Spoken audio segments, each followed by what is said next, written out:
ஞானகுரு அவர்கள் ஆத்ம சுத்தி பற்றி நமக்கு எத்தனையோ விளக்கங்கள் கொடுத்திருக்கின்றார்கள். இந்த உபதேசத்திலே சில நுண்ணிய உணர்வுகளை நாம் ஆத்ம சுத்தி பயிற்சி எடுத்துக்கூடிய பயன்படுத்தக்கூடிய சில முறைகளை வழிகாட்டுகின்றார்கள். ஏனென்றால் இந்த மெய்ஞானிகளுடைய உணர்வுகளை எப்படி எடுக்க வேண்டும், எந்த முறை கொண்டு அணுக வேண்டும், பயிற்சியாக நாம் எடுத்துக்கொள்ள வேண்டும் என்பதுதான் இதில் இருக்கக்கூடிய நுட்பமான விஷயங்கள். ஒரு உணர்வின் தன்மை, ஒரு அணுவின் தன்மை சேர்க்கப்படும் பொழுது அது எந்தெந்த குணத்தின் தன்மை அதிகமாக சேர்கின்றதோ அல்லது சேர்க்கப்படுகின்றதோ அதுவே ஆற்றல் அதிகமாகின்றது. இதுதான் இயற்கையினுடைய உண்மை நிலைகள். அது ஆத்ம சுத்தி என்றால் இதான் கங்கா சேர் வானம் என்று சொல்வார் ஞானகுரு அவர்கள். அதாவது நாம் ஒரு அழுக்கு தண்ணீரில் நன்னீரை ஊற்ற ஊற்ற ஊற்ற அந்த நன்னீருடைய வளர்ச்சி எப்படி அதிகமாகின்றதோ அப்பொழுதுதான் ஆற்றல் பெறும். அதுபோன்றுதான் இங்கே ஒரு உணர்வின் தன்மை, ஒரு அணுவின் தன்மை சேர்க்கப்படும் பொழுது எந்த குணத்தின் தன்மை அதிகமாக சேர்க்கின்றமோ அது ஆற்றல் பெறுகின்றது. ஆக மகரிஷிகளின் அல்சக்தி பெற வேண்டும், மகரிஷின் அல்சக்தி எங்கள் உடல் முழுவதும் வளர வேண்டும், மகரிஷின் அல்சக்தி எங்கள் உடல் இருக்கக்கூடிய ஜீவான்மா ஜீவானுக்கள் பெற வேண்டும் என்று மந்திரம் சொல்வது போன்றல்ல. இந்த உணர்வு போடி உணர்வாக நாம் எண்ணி எடுத்தால் இந்த ஆற்றல் நமக்குள் பெருகும். அதைத்தான் இதுதான் இயற்கையினுடைய உண்மை நிலைகள். அதை தனித்து ஒரு சக்தியை நாம் அழித்து விட்டோ அல்லது அதை நாம் அடக்கிவிட்டோ அல்லது அதை ஆட்சி புரிந்தோ நாம் இதை மாற்றி அமைக்க முடியாது. பிறிதொரு உணர்வை நாம் சேர்க்க வேண்டும். இதுதான் அதர்வன என்று சொல்வது. ஒரு பொருளுடன் ஒரு பொருள் சேர்த்து அதை இரண்டரை கலந்து விட்டால் அந்த பொருள் மூலப்பொருள்கள் மாறிவிடுகின்றது. இதுதான் அதர்வன என்று சொல்வது. இப்படி நாம் மகரிஷி உணர்வை நாம் சேர்த்தால்தான் அதர்வன, அது மாற்றி அமைக்கக்கூடிய சக்தியாக வருமே தவிர நாம் சாதாரணமாக நினைப்பது கொண்டு ஆத்மசுத்தி செய்தால் அது எப்படி சரியாகும், ஆத்மசுத்தி செய்தால் சரியாகிவிடுமா, ஆத்மசுத்தி செய்தால் ஆத்மசுத்தி எப்படி அதை சரி செய்யும் என்றெல்லாம் இப்படி நாம் மனதிலே குழப்பங்கள் வேண்டியதில்லை. ஆத்மசுத்தி என்பதனுடைய நோக்கமே கங்கா சேர் வானம். அந்த உணர்வை நாம் சேர்த்து கொண்டே வருகின்றோம்.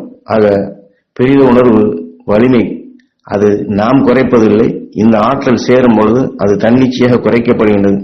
ஒரு நல்ல மாவிலே நாம் எந்த பொருளை போடுகின்றோமோ, இனிப்போ காரமோ புளிப்போ கசப்போ எதை போடுகின்றோமோ அதனுடைய சுவையாக அந்த மாவு மாறுவது போன்றுதான் இந்த உடல் ஒரு நிலம். அதில் நாம் ஞானியின் உணர்வை போட்டால், ஞானியின் உணர்வை சேமித்தால், ஞானியின் உணர்வை அதிகமாக்கினால் இந்த சுவை கூடும், இந்த உணர்வின் இயக்கமாக மாறும். அதனால்தான் இந்த நல்ல நினைவு இருக்கும் பொழுதே இதை கடைபிடித்து வளர்த்துக் கொள்ளுங்கள் என்று சொல்லுகின்றார். இன்னொரு முக்கியமான விஷயம் அதில் இவர் சொல்வது ஏற்கனவே சொன்ன விஷயம்தான். உங்கள் வாழ்க்கையில் எப்பொழுதெல்லாம் பிரச்சனைகளையும் சங்கடங்களையும் எதிர்கொள்கின்றீர்களோ அதையெல்லாம் உங்களுக்கு நன்மை பயக்கும் நேரம் என்று எடுத்துக் கொள்ளுங்கள். எப்படி?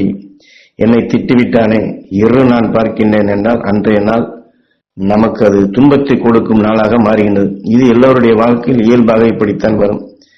என்னை கேவலமாக பேசிவிட்டான், என்னை தவறாக சொல்லிவிட்டான், அல்லது நான் செய்யாத தவறை நான் தான் செய்தேன் என்று சொன்னான் என்றால் அவனை சும்மா விடுவதா? இப்படியே பேசிக் கொண்டிருந்தால் அவனை நான் என்ன செய்வது, அவனை என்ன செய்கிறேன் பார் என்று நான் இப்படி அவனையே திரும்ப திரும்ப அன்றைய நாள் எண்ணிக் கொண்டிருந்தால் இதுவும் கங்கா சேர் வானந்தான்.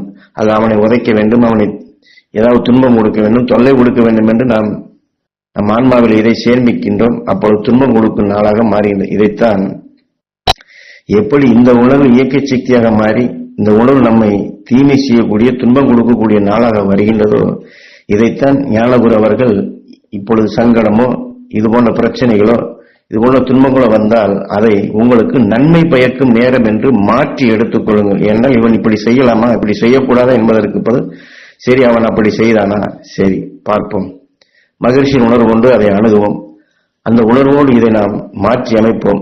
சரி அவன் அதை சொன்னதை நாம் இப்படி மாற்றிக்கொள்வோம் என்று நன்மை செய்யக்கூடிய நன்மை பயக்கக்கூடிய என்றால் நாம் சாதாரணமாக மகிழ்ச்சியில் எண்ணவில்லை. ஆனால் இப்படி செய்தானே என்று சொல்லும் பொழுது மகிழ்ச்சி எண்ணுவதற்கு அவனே உதவி செய்கின்றான். அவன் நன்மை பயக்கக்கூடிய சந்தர்ப்பத்தை அவன் ஏற்படுத்தி கொடுக்கிறான் என்று இப்படி நாம் மாற்றி அந்த நேரத்தை எப்படி அவனை எண்ணும்போது துன்பம் கொடுக்கும் நாளாக வருகின்றதோ இதை நமக்குள் இன்பத்தை உருவாக்கும் நாளாக நாம் மாற்றிக்கொள்ள வேண்டும். இதான் நன்மை பயக்கும் நேரம் என்று எடுத்துக் கொள்கின்றனர். இது எப்படி சாத்தியமாகும் என்று எண்ணக்கூடாது. இதை செய்து பார்த்தால் நமக்கு அது உண்மை நிலைகள் புரிய வரும். என்றால் ஒரு கசப்போ அல்லது ஒரு காரமோ அல்லது ஒரு புளிப்பெண்தன்மை கூடினால் அதற்குள் மற்ற சுவைமிக்க பொருள்களை போட்டால் அதை எப்படி சுவையாக மாற்றுகின்றமோ அப்படித்தான் மாற்ற முடியுமே தவிர அந்த கசப்பை நீக்கிவிட்டால் அல்லது அந்த புளிப்பை நீக்கிவிட்டால் அல்லது அந்த காரத்தை நீக்கிவிட்டால் சரியாகிவிடும் என்று அதை நீக்க நாம் முயற்சி செய்து கொண்டிருந்தால் அது இரண்டரை கலந்ததை நீக்க முடியாது, அதை அப்புறப்படுத்தவும் முடியாது. அதற்கு பதிலாக சுவைமிக்க பொருளை போட வேண்டும். அதைத்தான் இங்கே சுவைமிக்க பொருளை நீங்கள் எடுக்கின்றீர்கள், அதை போடுகின்றீர்கள், அதுதான் ஆத்ம சுத்தி செய்யக்கூடிய நேரம் என்று தெளிவாக்குகின்றது. ஆகவே நம் பையனே அப்படி தவறாக பேசியிருந்தாலும் கூட, அல்லது கணவனோ மனைவியோ உடன்பதை யார் பேசியிருந்தாலும், அந்த ஆத்திரமான உணர்வுகள் நமக்குள் அது கெட்ட நாளாக அது உருவாகாதபடி நாம் இப்படி நல்லது செய்யக்கூடிய சந்தர்ப்பமாக அதுபோன்று உணர்ச்சி வசப்பட்டு பேசக்கூடிய நிலை வந்தாலும் கூட உடனே ஓம் ஈஸ்வரன். இது ஒரு பழக்கம், இது ஒரு பயிற்சி. நம் கையிலே அழுக்கு ஒட்டிய பின் எப்படி நல்ல தண்ணீரை நாம் தேடி அந்த சோப்பை போட்டு நீக்குகின்றோமோ அதுபோன்று ஓம் ஈஸ்வரா, அந்த மகிழ்ச்சியினால் சக்தி நாங்கள் பெற வேண்டும் ஈஸ்வரா, அந்த மகிழ்ச்சியினால் சக்தி எங்கள் ஜீவான்மா ஜீவானுக்கள் பெற வேண்டும் ஈஸ்வரா என்று இந்த உடலுக்குள் இத்தகைய உணவை நாம் செலுத்தி ஒரு நிமிடம் இயங்கி நினைவை செலுத்தினோம் என்றால் அது அப்பொழுதே அடங்கும். அதான் அடங்கும் என்றால் ஒரு தீ எரிந்து கொண்டிருக்கின்றது, அதில் அதை சுற்றி நீரை ஊட்டினால் அது எப்படி பரவாது அடங்குகின்றதோ இது அடங்குகின்றது. அந்த உணர்ச்சி வசப்பட்டு நமக்குள் உணர்ச்சிகளை அந்த தூண்டும் நேரத்திலும் இந்த ஆத்ம சுத்தி என்ற ஆயுதம், ஏனென்றால் இந்த ஆயுதம் இதைத்தான் மிஷின்கள் என்று சொல்லுகின்றனர். ஒரு மிஷின்களிலே நாம் அதில் லோட் செய்து நாம் அதை சுட்டால் எப்படி பல திக்குகளிலும் அது பாய்கின்றதோ இதுபோன்று ஞானிகள் மகரிஷி உணர்வை நாம் எண்ணி அந்த உணர்ச்சியை தூண்டும் நேரத்திலே அல்லது உணர்ச்சி வசப்பட வேண்டிய அந்த நேரத்திலே மிஷின்கன் போன்று நாம் ஈஸ்வரா என்று உயிரை எண்ணி மகரிஷினால் சக்தி பெற வேண்டும் என்று எண்ணி அந்த மகரிஷினால் சக்தி அதை கவர்ந்து அந்த சங்கடப்படுத்தும் அல்லது துன்பப்படுத்தும் வேதனைப்படுத்தும் உணர்வுகளுக்குள் இதை நாம் செலுத்த வேண்டும். ஆனால் இங்கே மிஷின்கன் என்றால் யார் தவறு செய்தார்களோ அவர்களை நாம் சுடுவதல்ல, அவர்களுக்கு இதை நாம் செலுத்துவதல்ல. நமக்குள் அந்த சங்கடப்படுத்தும் துன்பப்படுத்தும் உணர்வுகள் நம்மை ஆட்டி படைக்காதபடி இந்த ஆயுதம் மிஷின்கன் போன்று இதை நாம் எல்லா வகைகளிலும் நம்ம ஆன்மாவிலே அந்த மகிழ்ச்சி உணர்வை இணைக்க வேண்டும். இதைத்தான் மிஷின்கன் என்று சொல்லுகின்ற அந்த ஆயுதம். அடுத்து யார் தவறு செய்தார்களோ அவர்களை எண்ணி மகிழ்ச்சியின் அருளால் நாளை அவர்கள் செய்வதெல்லாம் நல்லதாக இருக்க வேண்டும் என்று ஆணையிட வேண்டும். இது எப்படி ஆத்ம சுத்தி என்பது முக்கியமோ இது அதை காட்டிலும் மிக முக்கியமானது. எனவே இதை பெரும்பகுதியானவர் நாம் எண்ணுவதில்லை. அவன் அப்படி செய்து கொண்டிருக்கின்றான், அவன் அப்படியே செய்கின்றான், அவன் அப்படியே செய்தால் நான் விடுவதா என்று மனதிற்குள் இந்த பொறுமன் இருந்து கொண்டுதான் இருக்கும். இதை மாற்றி அமைக்க நாம் இப்படி ஆணையிட வேண்டும். ஆணை என்றால் ஒரு கமாண்ட், அல்லது எப்படி ஒரு உயர் அதிகாரிகளோ அல்லது உயர் அந்த மந்திரிகள் என்று சொல்லுகின்றமோ அவர்கள் ஆணை இடுவது போன்று இங்கே தெய்வ ஆணை நம் உயிரிடம் மகரிஷிகளின் அருளால் அந்த தவறு செய்வர் என்று நாம் நினைக்கின்றமே அல்லது துன்பம் நமக்கு கொடுக்கிறேன் என்று நினைக்கிறோமே அவர்கள் நாளை இனி செய்வதெல்லாம் நல்லதாக இருக்க வேண்டும் ஈஸ்வரா என்று நாம் உயிரிடம் இந்த ஆணையை இட வேண்டும். அப்பொழுது அந்த தீமையான உணர்வு நமக்குள் வராது, தடுக்கப்படுகின்றது. அல்லது தடுக்கக்கூடிய முறையே இதுதான். ஏன்னால் அவன் அப்படியே செய்து கொண்டிருக்கின்றான், அவன் என்ன செய்தான் தெரியுமா, அவன் எப்படியெல்லாம் செய்தானா தெரியுமா என்றெல்லாம் இந்த பக்கம் நினைவு போவதற்கு பதிலாக அவன் இப்படித்தான் இருக்க வேண்டும் என்று நாம் ஆணையிடுகின்றோம். இப்படி ஒவ்வொரு நிமிடம் பயன்படுத்தி இந்த மகிழ்ச்சியின் அருள் ஒளிகளை சேர்க்கக்கூடிய ஒரு பயிற்சியாக இதை நாம் கற்றுக்கொள்ள வேண்டும் என்று சொல்கின்றார். ஏனென்றால் இந்த வாழ்க்கையில் எந்த நிமிடம் எது எப்படி வரும் என்று இந்த விஞ்ஞான உலகில் சொல்ல முடியாது. அது எத்தகைய நிலையில் இருந்தாலும் மனிதனுடன் வாழப்படும் பொழுது குறைகளை காணாமல் இருக்க முடியாது, குறைகள் நமக்குள் வராமல் இருக்க முடியாது. ஆக பல பல குறைகள் எப்படியோ ஏதோ ஒரு வகையில் வந்து கொண்டுதான் இருக்கின்றது. அது தொழில் ரீதியோ குடும்பத்திலோ அக்கம் பக்கத்திலோ அல்லது இன்று கவர்மெண்ட்டிலேயோ அல்லது நாம் வேலை செய்ய இடங்களிலோ அல்லது நாம் குடியிருக்கக்கூடிய தெருக்களிலோ ஊர்களிலோ எப்பொழுது எது எப்படி வரும் என்று சொல்ல முடியாது.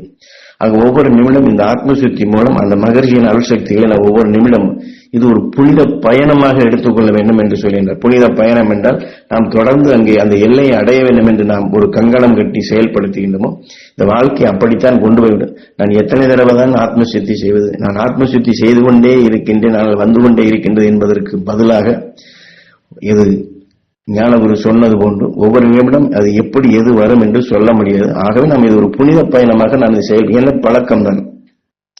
உங்களிடம் யாம் இதை எதற்காக சொல்கிறோம் என்று இதை கேள்வியாகவும் கேட்கின்றார். நீங்கள் எல்லாம் மகிழ்ந்திருந்தால் அந்த ஆத்மசுத்தி செய்து தீமைகளை நீக்கினேன் என்று நீங்கள் மகிழ்ச்சியான சொல்லுகளை சொன்னால் எனக்கு மகிழ்ச்சி ஏற்படுகின்றது.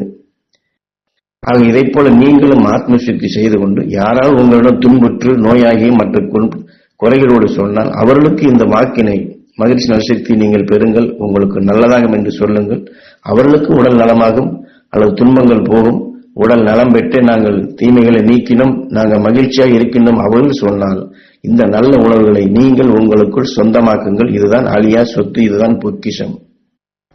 அது தீமை வருகிறது என்று வருத்தப்படுகின்றோம், அல்லது துன்பம் வருகிறது என்று வருத்தப்படுகின்றோம். ஆனால் தீமை நீக்க உணர்வை, நோய் நீக்கிய உணர்வை இப்படி அடுத்தவர்களுக்குள் பாய்ச்சி நமக்குள் விளைய வைத்தது அங்கே கொடுத்து அங்கே மகிழ்ந்த உணர்வுகளை வாங்கினால் வெளியிலிருந்து நமக்கு நன்மை செய்யக்கூடிய அழியா சொத்தாக வரும். இதுதான் என் குரு காட்டிய வழி என்று சொல்லுகின்றார்.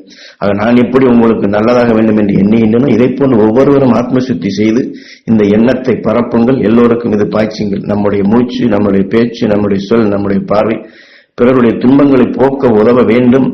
இந்த துன்பமான உணர்வுகளை காதிலே கேட்டு நம் உடலுக்குள் அந்த துன்பங்கள் நம்மை ஆட்டி படைத்து விடக்கூடாது என்பதை நாம் ஒரு உறுதிப்படுத்திக் கொள்ள வேண்டும். என்றால் இது ஒரு மனப்பக்குவம் என்று ஒரு கட்டாயத்தின் பேரில் நாம் செய்யக்கூடாது. இதனுடைய விளைவுகள் இது இப்படித்தான். ஆகவே அது நமக்குள் வரக்கூடாது. நாம் வீட்டிற்குள் வேண்டாத தூசிகளோ அல்லது குப்பைகளோ நாம் வருவதை நாம் அனுமதிப்போமா? கதவை பூட்டுவோம், ஜன்னலை பூட்டுவோம். அதுபோல நாம் அந்த கஷ்டமான உணர்வு நமக்குள் வரக்கூடாது. ஏனென்றால் பிற துன்ப அலைகள் அல்லது விஷமான உணர்வு என்று சொல்லுகின்றமே, அது வேகமாக துரித கதியிலே அப்படித்தான் வரும். அதை மாற்றுவதற்கு மெய்ஞானி உணர்வை நாம் நமக்குள் அது ஒரு சம்பாதித்து வைத்த பணம் இருந்தால் தேவைக்கு அதை எடுத்து செலவழிப்பது போன்று மெய்ஞானின் உணர்வை நாம் எடுத்து நமக்குள் சேமித்து வைத்திருந்தால் தான் அதை தடுக்க முடியும். ஆக மெய்ஞானிகளின் ஒளி, அந்த சக்தி என்பது ஒரு நெருப்பு. அந்த சக்தியை நாம் பெற பழக்கம் வேண்டும். அதற்கு பழக்கம் வேண்டும் என்றால் முதலிலே குருவின் துணை வேண்டும்.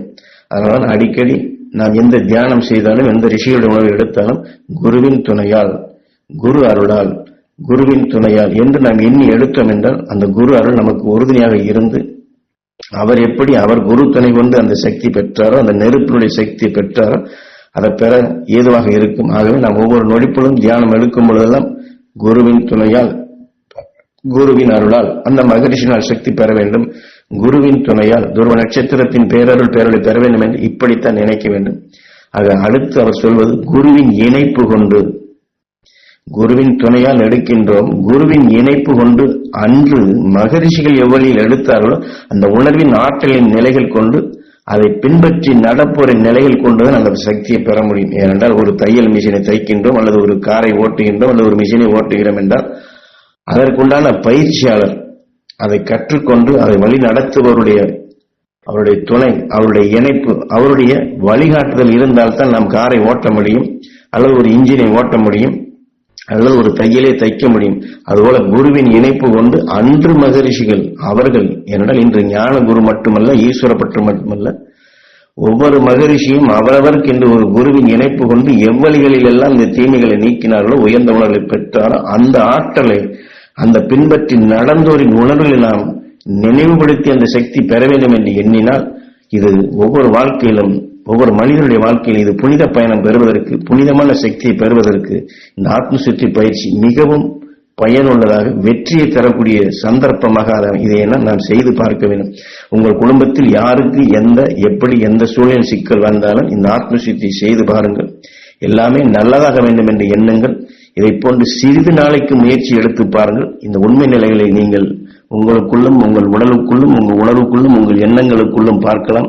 ஆகவே இனிவரும் எத்தகைய நஞ்சினையும் வெல்லத்தக்க மிஷின் கண் போன்று ஆத்ம சுத்தி என்ற ஆயுதத்தை எமது குருநாதர் எமக்கு கொடுத்ததை உங்களுக்கும் கொடுக்கின்றோம். அதை நீங்கள் சரியான முறையில் பயன்படுத்துங்கள். தீமைகளை வெல்லுங்கள், உணர்வை ஒளியாக மாற்றுங்கள். அனைவருக்கும் இந்த பயிற்சியை அவர்களும் பெரும்படியான நிலைகளை, சந்தர்ப்பங்களை ஏற்படுத்துங்கள். ஆன்மாவை புனிதப்படுத்துங்கள், உயிரான்மாவை புனிதப்படுத்துங்கள், இந்த பரமாத்மாவை புனிதப்படுத்துங்கள். ஒவ்வொரு உயிராத்மாவும் ஒளிநிலை பெற நாம் இத்தகைய ஆத்ம சுத்தி பயிற்சியை மாமகரிஷி ஈஸ்வராய குருவர் காட்டிய வழியில் நாம் இதை செயல்படுத்துவோம் என்று ஞானகுரு இதை நமக்கு தெளிவாக வழிகாட்டுகின்றார்கள்.